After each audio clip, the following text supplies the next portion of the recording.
అదే RTV app వార్తల్ని క్షణాల్లో చదివే అవకాశం ఉంటుంది. ఒక న్యూస్ పేపర్, ఒక టెలివిజన్ ఛానల్ మీ చేతుల్లో ఎప్పుడూ ఉంటాయి. నిన్న సిపిఐ సభలు ఉన్నాయని చెప్పేసి ఇక్కడ రావడం జరిగింది. వచ్చిన తర్వాత మరి నా మీద బాగా అంటే ఎవరో ఇచ్చిన స్క్రిప్ట్ బాగా చదివాడు అన్న. కానీ ఒకసారి సిపిఐ రామకృష్ణ గారికి ఒకటే తెలియజేస్తున్నాను, అన్న మీ పార్టీ తరఫున విచారించుకోండి.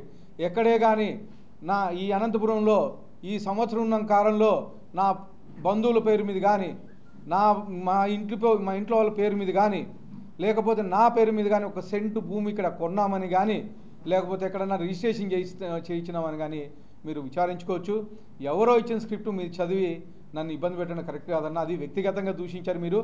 కరెక్ట్గా దాన్ని కొద్దిగా అంటే నేను ఫీల్ అవ్వలేదు. ఎందుకంటే రామకృష్ణ అన్న అంటే నాకు చాలా ఇష్టం. ఎందుకంటే అప్పుడప్పుడు ఫోన్ చేశాడు, తమ్ముడు ఎట్లా ఉన్నావమ్మా, బాగున్నావా, బాగా అవకాశం వచ్చింది ఎలక్షన్స్ అప్పుడు. కానీ నాకు సపోర్టింగ్గానే మాట్లాడు. మా వాళ్ళకి చెప్తానమ్మా కొంచెం జాగ్రత్త చేసుకోండి అని చెప్పేసి ఎలక్షన్ అప్పుడు సపోర్ట్ చేశారు రామకృష్ణ అన్న.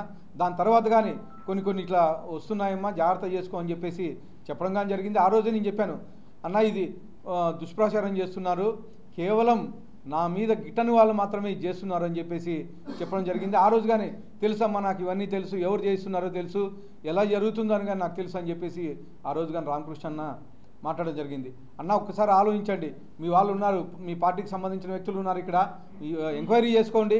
ఎక్కడన్నా నా పేరు మీద కానీ లేకపోతే ఎక్కడన్నా నా పేరు చెప్పి ఎవరన్నా రైస్ వసూలు చేసినా కానీ, లేదో చికెన్ అంటున్నారు. ఫస్ట్ స్టార్టింగ్లోనే ఒక నాయకుడు మొదలుపెట్టాడు రైస్ వసూలు చేశారు అని చెప్పేసి, ఎవరో మా బంధువులను ఎవరో ట్రాప్ చేశానని చెప్పేసి. ఆ బంధువుని ఈరోజుకి కానీ మా ఇంటి గడప దాదాపు సంవత్సరం పైన అయింది, మా ఇంటి గడప కానీ ఎక్కినీలా ఏది ఫోన్లో మాట్లాడారని చెప్పేసి. తర్వాత చికెన్ది ఎవరిదో ఆడియో, స్నేహ చికెన్ది ఆడియో ఎవరో ఎల్లనూరు పుట్లూరులో అతన్ని తీసుకొచ్చి చికెన్ పెట్టారు. ఎల్లనూరు పుట్లూరులో రిలేషన్స్ ఎవరికి బాగున్నాయనేది అనంతపురం ప్రజలకి అందరికీ బాగా తెలుసు. అక్కడ తీసుకొచ్చి వాళ్ళతో మాట్లాడించి వాళ్ళ రికార్డు చేయించిన దానికి ఎమ్మెల్యే హస్తం ఉందని చెప్పేసి ఆ రోజు మాట్లాడారు. ఇవన్నీ నిరూపితమైనవి.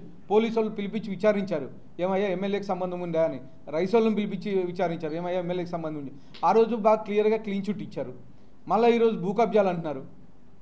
ముఖ్యంగా నిన్న ఆశ్రా హాస్పిటల్ది నాకు తెలియదు ఎవరో అమ్మాయో తెలీదు, వీళ్ళు కానీ తెలీదు. వీళ్ళేమో కుంటిమద్ది తర్వాత సీకేపల్లికి సంబంధించిన వైఎస్ఆర్సీపీ లీడర్లు. నిన్న పేపర్లో వాళ్ళు అరెస్ట్ చేసే వరకు నాకు వైఎస్ఆర్సీపీ లీడర్లు అని తెలియదు, వాళ్ళ పేర్లు కానీ తెలియదు. కానీ ఇక్కడ శ్రీనివాస్ చౌదరి అని ఒక అతను ఉంటాడు రామ్నగర్లో, ఆయన అమ్మాయిని పిలుచుకొచ్చేసి జెడ్పీ కాంపౌండ్లో వీడియో తీపిచ్చేసి ఎమ్మెల్యే పేరు, ఎమ్మెల్యే బామర్ది పేరు చెప్పని చెప్పేసి బలవంతంగా అమ్మాయితో చెప్పించారు. నాకేం డబల్ రిజిస్టర్ చేస్తాడు. డబల్ రిజిస్ట్రేషన్ నాకేం సంబంధం? అదే సబ్ రిజిస్టర్ మీద ఈరోజు నేను ఎంక్వైరీ చేయించాను, డిఆర్ కంప్లైంట్ ఇచ్చాను, ఎంక్వైరీ జరుగుతుంది. డబల్ రిజిస్ట్రేషన్ ఎలా చేశాడు అని చెప్పేసి ఎంక్వైరీ జరుగుతుంది. ఖచ్చితంగా సబ్ రిజిస్టర్ మీద కానీ చర్యలు తీసుకుంటామని చెప్పేసి తెలియజేస్తా ఉన్నాను. అలాగే అమ్మాయి చెప్పినా కానీ దాని తర్వాత ప్రెస్ మీట్ పెట్టి ఎమ్మెల్యేకి సంబంధం లేదు, ఎమ్మెల్యే బావమర్దికి సంబంధం లేదని చెప్పి చెప్పినా కానీ మళ్ళా మధ్యలో వ్యక్తులు ఎవరో పోయి రెచ్చగొట్టే విధంగా, ముస్లిం మైనార్టీలు అని చెప్పేసి రెచ్చగొట్టే విధంగా మాట్లాడి వీడియోలు చేపించేసి దాన్ని పోస్ట్ చేయడం జరిగింది. ఇంకో దౌర్భాగ్యకమైన విషయం ఏంటంటే, మా పార్టీ వాళ్ళే అమ్మాయి వీడియో మాట్లాడుతూ ఉంటే మా పార్టీ వాళ్ళే మా లోకేష్ గారిని, చంద్రబాబు నాయుడు గారిని గవర్నమెంట్ తిడుతూ ఉంటే కనీసం పక్కన ఉండి మందలించిన దాఖలు కానీ లేవు. ఆ వీడియోలో క్లియర్గా కనిపిస్తుంది మా పార్టీకి సంబంధించిన వాళ్ళే. ఎవరి దగ్గర ఉండేవాళ్ళు వాళ్ళు, ఎవరు పంపించిన వాళ్ళు ఆ టైంలో.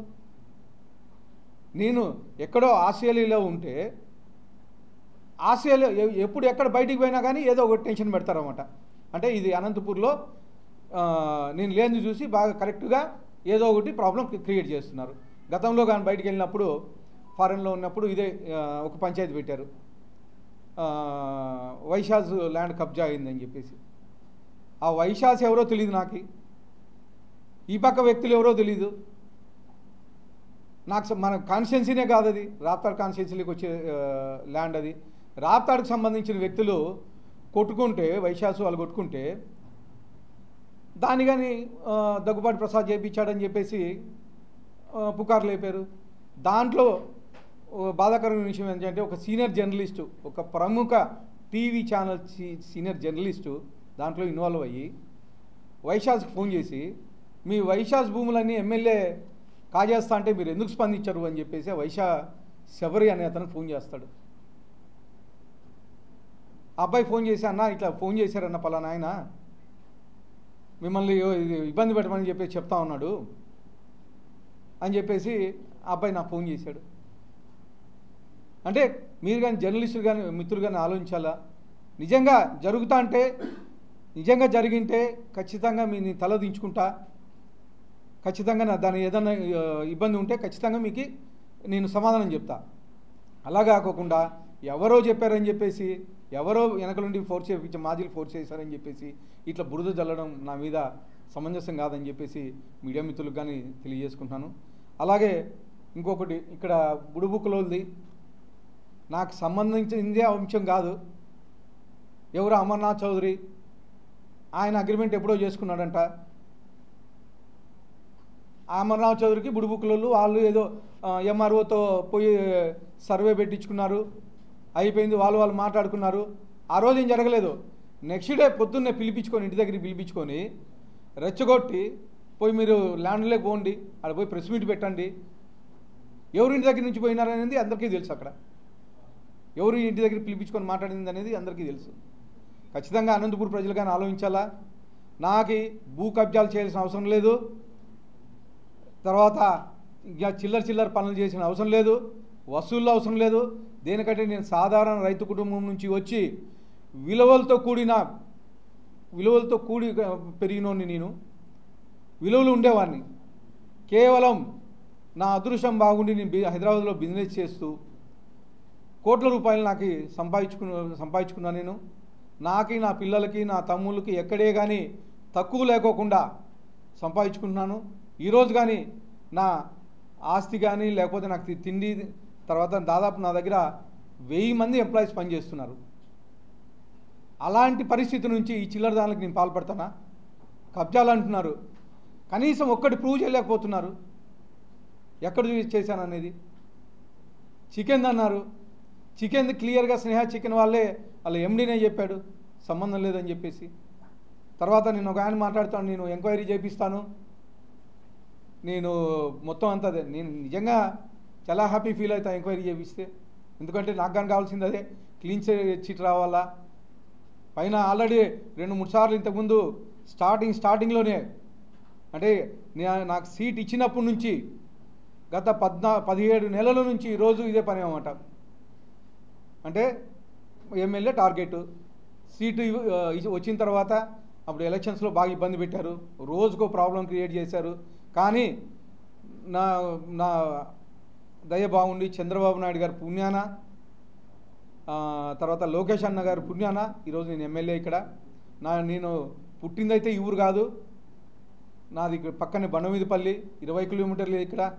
కానీ నాకు అవకాశం కల్పించారు కాబట్టి అనంతపూర్లో దాదాపు 5 లక్షల మంది ప్రజలకు సేవ చేసే అవకాశం కల్పించారు కాబట్టి నా ఫ్యాక్టరీలు కానీ వదిలేసి గత 1.5 సంవత్సరం నుంచి ఇక్కడే ఉంటున్నా. నేను నా ఫ్యాక్టరీలో 1.5 సంవత్సరం నుంచి ఒక 2-3 సార్లు నా ఫ్యాక్టరీకి వెళ్ళింటానేమో. కనీసం ఏ రోజో కానీ అంటే నా ఫ్యామిలీతో కానీ సరిగ్గా గడిపిన క్షణాలు లేవు. కానీ ఈరోజు దాదాపు ప్రతి ఒక్కరూ అంటే మౌత్ పబ్లిసిటీ, ఇలా చేయండి, ఇలా మాట్లాడండి, ఇలా చేయండి, ఇలా మాట్లాడండి. ఈరోజు పొద్దున మిత్రుడు అంటున్నాడు, అన్నా నువ్వు డబ్బులు కలెక్ట్ చేస్తున్నావు అంట కదన్నా అని. ఒక లాయర్ మిత్రుడు అంటున్నాడు, ఎవరు చెప్పారన్నా అంటే ఇట్లా అనుకుంటున్నారన్నా. ఏమనుకున్నారంటే మా పిల్లలు పోతారంట డ్రంక్ అండ్ డ్రైవ్ పిల్లలకు అది సిఐకి పట్టిస్తారంట, వాళ్ళ దగ్గర నుంచి వచ్చి డబ్బులు మీ వాళ్ళు తీసుకొస్తున్నారంట అన్నా అని. ఎక్కడన్నా ఒకటి చూపించండి ఆధారం. ఖచ్చితంగా మా బంధువులైనా కానీ మా ఇంట్లో వాళ్ళైనా కానీ ఎవరినైనా ఖచ్చితంగా ఇట్లాంటి పనులు చేస్తే మాత్రం ఖచ్చితంగా నేను చర్యలు తీసుకుంటా. ఇంకో విషయం, నాకు 2 తమ్ముళ్ళు ఉన్నారు, ఎవరికే కానీ తెలియదు, ఎలక్షన్స్లో పనిచేశారు. దాని తర్వాత అసలు అనంతపూరే రావద్దని నేను చెప్పాను. మీ బిజినెస్లు, నాకు బిజినెస్లు బ్రహ్మాండంగా ఉన్నాయి, బిజినెస్లు చూసుకోండి మీరు. అనంతపూర్ రాజకీయాలకు కానీ అనంతపూర్ దీంట్లో కానీ ఎక్కడే కానీ జోక్యం చేసుకోవద్దని కానీ క్లియర్గా చెప్పాను మా తమ్ముళ్ళకి. ఎక్కడే కానీ మా తమ్ముళ్ళ పేరు కానీ లేకపోతే నా బంధువుల పేర్లు కానీ వినిపించే దాఖలాలు లేవు. ఈరోజు అశోక్ అనేవాడు నా బావమరిది, నాతో పాటు చిన్నప్పటి నుంచి ఇంట్లో పెరిగాడు, ఈరోజు కానీ నాతో పాటే ఉంటాడు వాడు.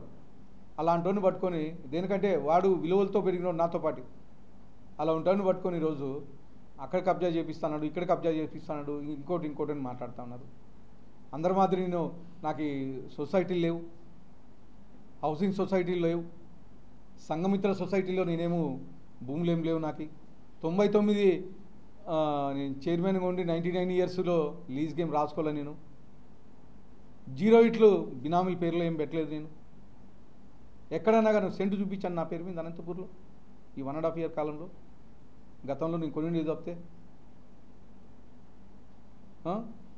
ఈరోజు 99 ఇయర్స్ ఈరోజు మాట్లాడుతున్నారు సీనియర్ పెద్దలు. అర్థం చేసుకోవాలా, అవకాశం ఇచ్చాడు చంద్రబాబు నాయుడు గారు. పార్టీ లైన్లో ఉంటూ పొద్దున్న లేస్తాను బుర్జు తండడం మంచిది కాదు. మీకు ఏదన్నా అడ్వైజ్ చేయాలనిపిస్తే చేయండి, ఖచ్చితంగా నేను స్వీకరిస్తా. పెద్దలు చెప్పింది వింటా, నేను పెద్దలే కాదు ఎవరు చెప్పినా వింటా. నేను ఇంకో ఇలా కాదు, ఇలా చేయండి అని చెప్పేసి, లేకపోతే డెవలప్మెంట్ తీసుకొని రండి, ఇది డెవలప్ చేద్దాం. గతంలో తను ఎమ్మెల్యేగా ఉన్నాడు, బాగా డెవలప్ చేశాడని చెప్పి, అభివృద్ధికి మారిపోయారని చెప్పి నువ్వు చెప్పుకుంటున్నాడు. ఇప్పుడు యంగర్స్కి అవకాశం ఇచ్చాడు చంద్రబాబు నాయుడు గారు. మేము కానీ కష్టపడి పనిచేస్తున్నాం 24 గంటలు.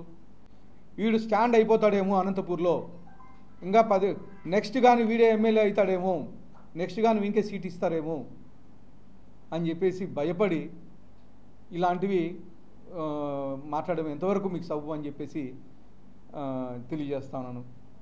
అలాగే అందరి మాదిరి నేను తాలిబొట్లు దంచలే ఎక్కడ, లేకపోతే ఫ్యామిలీలు గొడవలు పెట్టి నేను ఇచ్చేలే ఎక్కడే. కానీ ఎంతసేపు ఉన్నా నాకు తెలిసింది ఒకటే, చేతనైతే సాయం చేస్తా, లేకపోతే ఇంట్లో కూర్చుంటా. ఇంకొకటి రాజకీయం చేసి వాళ్ళకి వీళ్ళకి కొట్లాట పెట్టి, లేకపోతే వాళ్ళకి వీళ్ళకి ఇంకోటి చేసి నేనైతే చేయను. నాకు ముస్లిం మైనార్టీలు అంటే చాలా అభిమానం. మీరు చూసి అబ్జర్వ్ చేశారు లేదో, గత సంవత్సరం నుంచి ముస్లిం కార్యక్రమం ఏది ఉన్నా కానీ నేను అటెండ్ అవుతున్నా. ఎక్కడ ఎవరి ఇంటికి పిలిచినా, ఏ పెళ్ళికి పిలిచినా, ఎవరి ఇంట్లో ఫంక్షన్ ఉందన్నా నేను వెళ్తున్నా ముస్లిం మైనార్టీ వాళ్ళకి. మొన్న నా మిత్రుడు జకీబుల్లా చనిపోతే దగ్గరుండి కార్యక్రమం చేశాను నేను. జకీబుల్లా గారు మా పార్టీ సీనియర్ నాయకుడు. ఈరోజు కానీ నాకు వాళ్ళ ఇంటితో ఆల్మోస్ట్ లైక్ ఒక బ్రదర్తో ఉన్నంత సంబంధం ఉంది నాకు జకీబుల్లాతో. ఈరోజు కానీ సైఫుల్లా గారితో కానీ రోజు నేను మాట్లాడుతూ ఉంటా, ఎట్లా ఉంది, పిల్లలు ఎలా ఉన్నారు, ఏంటి అని. నా దగ్గర ఉండేది మ్యాక్సిమం చుట్టూ ఉండేది కానీ ముస్లిమ్స్ ఎక్కువ ఉంటారు, మైనార్టీస్. కేవలం ఇవి రాజకీయ లబ్ధి కోసం ఆ శ్రీనివాస్ అనే అతను తీసుకొచ్చి జెడ్పీలో మీటింగ్ ఇచ్చి దాని వీడియో పెట్టించి దాన్ని ఏదో జరిగిపోయింది, అంతా అయిపోయింది, దాంట్లో లోతుగా విచారించమని చెప్పేసి పోలీసులకు కానీ చెప్పాను. పోలీసులు నెక్స్ట్ డే ఏదో గొడవ జరిగితే పోలీసులు అరెస్ట్ చేశారు. అరెస్ట్ చేసిన తర్వాత ఎక్కడ వాళ్ళని చూస్తే ఒకరేమో కుంటిమద్ది, ఒకరు సీకేపల్లి. నెక్స్ట్ పేపర్లో చూశాను నేను వాళ్ళ పేర్లు అన్నీ, సీకేపల్లి, కుంటిమద్ది, కోలేపల్లి, వైఎస్ఆర్సీపీ లీడర్లు. నాకేంటి సంబంధం వాళ్ళతో? ఇలాంటి వాళ్ళని తీసుకొచ్చి ట్రాప్ చేపించేసి బురద చల్లడం అనమాట. ఆ అమ్మాయితో బలవంతంగా ఎమ్మెల్యే బావమరిది పేరు చెప్పమని. ఏంటి అది అసలు? ఎక్కడ పోతుంది అనంతపూర్? అంటే భయం లేదు. ఇప్పుడు తీసుకొచ్చి ఎవరైతే తీసుకొచ్చారో తీసుకొచ్చి మాట్లాడిచ్చి దాన్ని వీడియో స్ప్రెడ్ చేసి, ఎందుకంటే నాది బర్త్డే ఉంది 10వ తేదీ బర్త్డే ఉంది కాబట్టి బర్త్డేకి ఏదో డిస్టర్బెన్స్ పెట్టాలా. ఫ్లెక్సీలు కట్టారు బాగా, నాకు తెలియగానే తెలియదు ఫ్లెక్సీలు కట్టినట్లా. నేను ఆస్ట్రేలియా నుంచి 7వ తేదీ వస్తే 9వ తేదీ ఇక్కడికి వచ్చాను. 9వ తేదీ ఇక్కడికి వస్తే భారీగా ఫ్లెక్సీలు వేసే, ఏంది ఇట్లా కట్టినారు, తిక్కేమన్నా పట్టిందా అనుకున్నా నేను. ఆ ఫ్లెక్సీలను చూసి తట్టుకోలేక సాక్షి వాళ్ళతో రాపిస్తారు. ఏది స్టోర్ డీలర్లతో డబ్బులు వసూలు జరిగింది. ఎక్కడైనా ఒక స్టోర్ డీలర్ని పలికించండి, ఎవరు కలెక్ట్ చేశారు? ఈ మేనేజ్ చేయడం ఇవన్నీ ఎవరికి వెన్నుతో పెట్టిన విద్య అనేది బాగా తెలుసు. ఎందుకంటే మాట్లాడినంత ఆయన వయసు అంతగా, ఆయన అనుభవం అంతగానే లేదు నా వయసు. అలాంటి దగ్గర రాజకీయంగా నిజంగానే నేను ఆ రాజకీయం చేయడం నాకు రాదు. ఆ రాజకీయం చేస్తూ ఉంటే దాంట్లో ఉచ్చులో పడి ప్రజలకి మౌత్ పబ్లిసిటీ ద్వారా ఎమ్మెల్యే అది చేస్తున్నాడు ఇది చేస్తున్నాడు అని చెప్పేసి మౌత్ పబ్లిసిటీ ద్వారా చేస్తూ ఉన్నారు. ఆ పేపర్లో రాపిస్తున్నారు. తర్వాత యూట్యూబ్ ఛానల్స్ 2-3 పెట్టుకొని ఆ యూట్యూబ్ ఛానల్లో బ్రహ్మాండంగా చేస్తూ ఉంటాయి. పార్టీ ఆఫీస్ కాల్చిన వాళ్ళతో ప్రెస్ మీట్లు పెట్టించేస్తారు, రెచ్చగొట్టే విధంగా మాట్లాడిస్తారు. అంటే ఇంకా అనంతపూర్లో తెలుగుదేశం తరఫున ఇంకెవరు నిలబడకూడదా? మీరు ఒక్కడే నాయకులు. గతంలో రహమతుల్లా ఎలా చనిపోయాడు మీ అందరికీ తెలుసు. దాని తర్వాత మహాలక్ష్మి శ్రీనివాస్ గారు నిలబడితే తెలుగుదేశం తరఫున మహాలక్ష్మి శ్రీనివాస్ గారిని ఎవరు ఇచ్చారని తెలుసు. ఎన్ని పార్టీలు మారొచ్చారో మీ అందరికీ తెలుసు. ఎట్లా నామినేషన్ ఎట్లా బీఫామ్స్ తెచ్చుకున్నారు గతంలో మీ అందరికీ తెలుసు. ఇలాంటి నాయకులు నా గురించి మాట్లాడతారు. అంటే మా పార్టీ లైన్లో లేకపోతే ఎంత నాయకుడైనా, ఎంత సీనియర్ నాయకుడైనా, ఎంత జూనియర్ నాయకుడైనా ఖచ్చితంగా పార్టీ లైన్లో లేకపోతే చర్యలు అయితే తీసుకుంటుంది. అది ఎవరైనా కావచ్చు, నేనైనా కావచ్చు, ఇంకోరైనా కావచ్చు. ఖచ్చితంగా పార్టీ లైన్లో లేకపోతే అది పార్టీ క్రమశిక్షణ సంఘం ఉంటుంది, వాళ్ళు ఖచ్చితంగా చర్యలు తీసుకుంటారని చెప్పేసి తెలియజేస్తాను. మా నాయకులు కొంతమంది నాయకులు నిన్న కంప్లైంట్ ఇవ్వడం జరిగింది. నాకు కానీ తెలియదు, కానీ ఇవే ఈ ట్రోళ్ళు చేసేసి ఎమ్మెల్యే గారి మీద ప్రెస్ మీట్ పెడతాం, లేకపోతే ఎమ్మెల్యే గారి అవినీతి మీద ప్రెస్ మీట్ పెడతాం, ఇట్లాంటివన్నీ ట్రోల్ చేస్తూ ఉంటే మా నాయకులు కొంతమంది నాయకులు జిల్లా పార్టీ అధ్యక్షుని కంప్లైంట్ చేయాలి కాబట్టి జిల్లా పార్టీ అధ్యక్షుని కంప్లైంట్ చేయడం ఆనవాయితీ. కానీ మీరు జిల్లా పార్టీ అధ్యక్షునికి ఎందుకు కంప్లైంట్ చేస్తారు? వెళ్ళి రాష్ట్ర ఆఫీస్లో కంప్లైంట్ చేయండి, లోకేష్ గారు కంప్లైంట్ చేయండి అని చెప్పేసి ఉచిత సలహాలు ఇచ్చారు కొంతమంది. కానీ జిల్లా నాయకులు కాబట్టి జిల్లా పార్టీ అధ్యక్షుని దాటే స్టేట్కి పోతుంది. జిల్లా పార్టీ అధ్యక్షుని తీసుకుపోయాం. జిల్లా పార్టీ అధ్యక్షుడు ఏం చర్యలు తీసుకుంటాడో చూద్దాం. అవ్వకపోతే నెక్స్ట్ రాష్ట్ర పార్టీ అధ్యక్షునికి కానీ మా నాయకులు లోకేష్ గారు కానీ వీళ్ళకి ఖచ్చితంగా చెప్పడం జరుగుతూ ఉంది.